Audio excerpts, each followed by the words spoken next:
everybody. So stand by, and whenever you're ready. All right. May the best reader win. Well, that's going to be you then. I've already lost.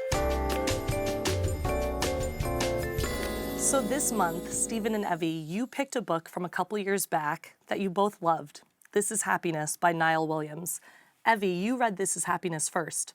What did you love about this book so much that you wanted to share it with the Late Show Book Club? Oh gosh, so many things. I think, well, I'm a sucker for Irish books, and you know, he sets the location so beautifully because it's in this town, Faha, in 1958. So I was drawn into the mood and the location, but it really is, I think, also, it's a book about place and time, but it's also a book about love and friendship and a coming-of-age story. There was just so many things I loved about it, and I knew you would love it. Yes, and I knew I would love it too, but I knew that work takes so much of my brain that unless I made it part of work, I wouldn't read it.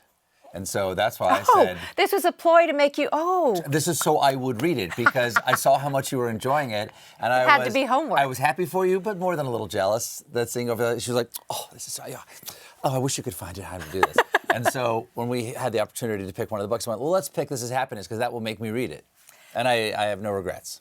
Do you two often share books? If one of you reads a book that you love, do you We pass used it on? to. We used to Much more. all the time. God, I used to read, when we first started dating, I would read you books. Yeah. Like I read you everything by I'm not Robertson sure he Davies. knew I could read. I'm Yes. not sure. You're the English major. There was a period. I was the theater major. There was a period of initiation, and I think the relationship would have died, let's say, if I hadn't enjoyed certain books. So. Yeah. Yeah, I think it would have. Hazing, we could call it? No. Brainwashing, I think, is better. You know, this is a story about love in many forms. First crushes, familial love, lost love. Yeah. And music plays a big role, often expressing things for the characters when they don't have the words to. What is a song that means a lot to the two of you? Oh, there's so many. I know. Oh, my gosh. I mean... It was funny, our first dance at our wedding was a song called Sometimes by Sweet Honey and the Rock. Which is a cappella group of African-American women from Wilmington, North Carolina. But it's not a great song to pick for your wedding because no one had ever heard it, and it's really slow. And it's hard to dance to. It was kind of weird. But yeah, you the wouldn't have song heard it on itself, American Bandstand. No, so everyone's like, that's nice. Yeah. What's that? Yeah. Someday, sometimes day breaks in my life. Yeah, someday the rocks seem to roll from my way is like one of the lines. And the chorus is, you are my sometimes. It's beautiful. Now you have 3 kids who seem to have picked up your love of books. What was your favorite children's book to read to them when they were little? Oh, so many. I mean, it's really hard to get better. What age? Yeah, I mean, but children's books, like there was that moment when I remember there was a moment when they took it away because they wouldn't want to wait for me to get home. Right, right. Like we were in the middle of Harry Potter and they took it away. So we have a daughter and 2 boys. The boys, it was Mike Mulligan and the Steam Shovel. Mm-hmm. I love that book. It's an old one. For all 3 of them, it was A.A. Milne.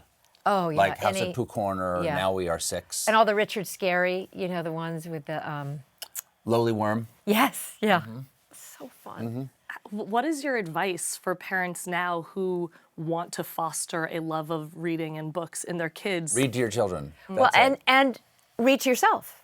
Let them see you reading. I can remember one time saying to the kids, we were all having reading hour, you know, and so I picked up a book and I was reading, and I remember our daughter like tiptoed, and she was like, is reading time over? And I was still reading. She was like, oh, it's not over. And she kept reading.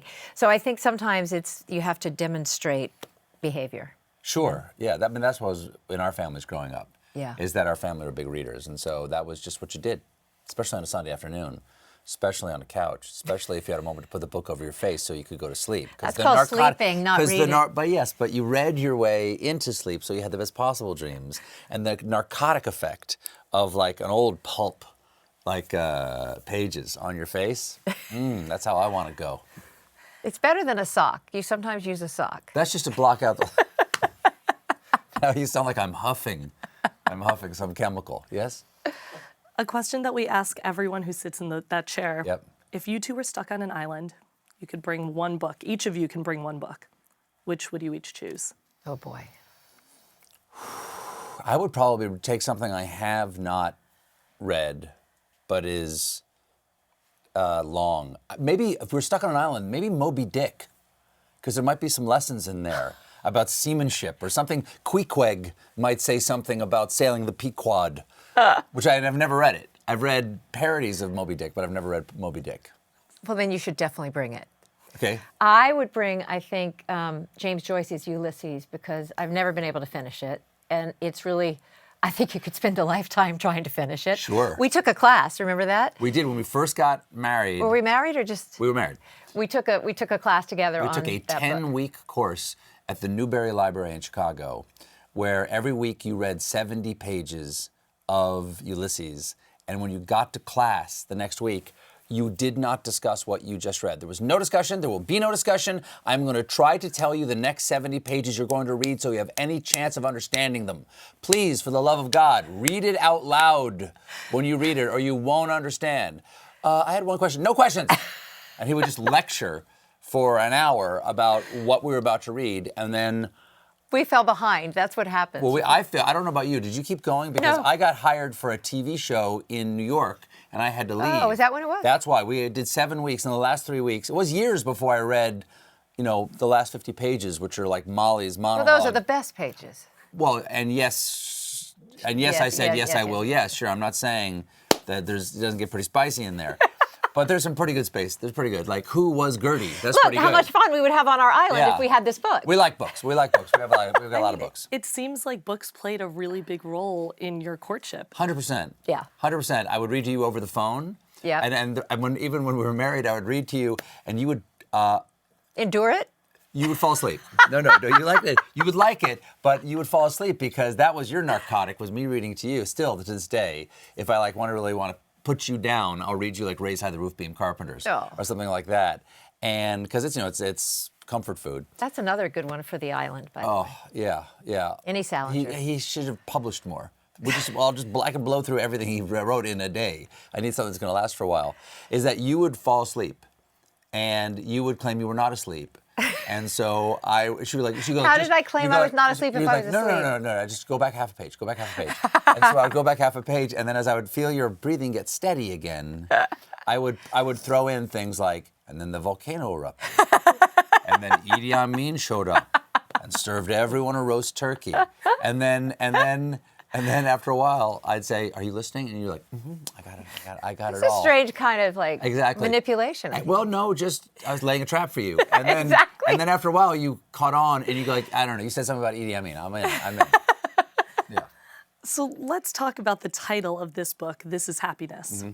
Williams writes, you could stop at not all, but most of the moments in your life, stop for one heartbeat, and no matter the state of your head or heart, say this is happiness, because of the simple truth that you are alive to say it. Oh. How do you define happiness?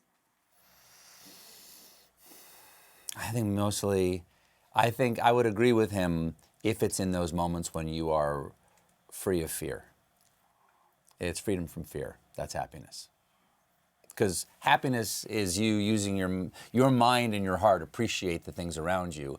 And fear, as a book tells us, is the mind killer. And so that's one of the great problems of fear, is that it itself is in a way not a feeling. It's not even a thought. It's something that chokes off those two things. And so, the simplicity and the beauty of Faha is there's not a lot of fear. I think also one of the things I love about the book, it reminds me of our hometown, Charleston. Not so much when we grew up, but maybe when my parents were there, which was... Oh, I don't know. James Also Island. I grew up on a dirt road. Which is a small community, and not a lot happens. I mean, the big event is that electricity's coming. It's 1958. And where we grew up, everybody was still like living in the house that their great-grandparents built. Right. And so I think it's about the relationships in the book, and to me, the way they start to understand each other, all the different characters, observing and understanding the other characters.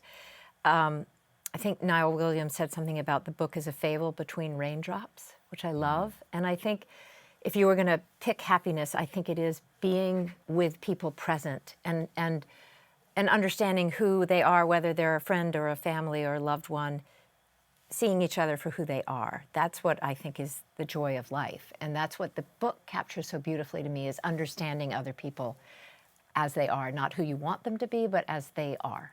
I mean, because this is a book about family and gratitude, and it's the week of Thanksgiving, what is one thing each of you is grateful for this year?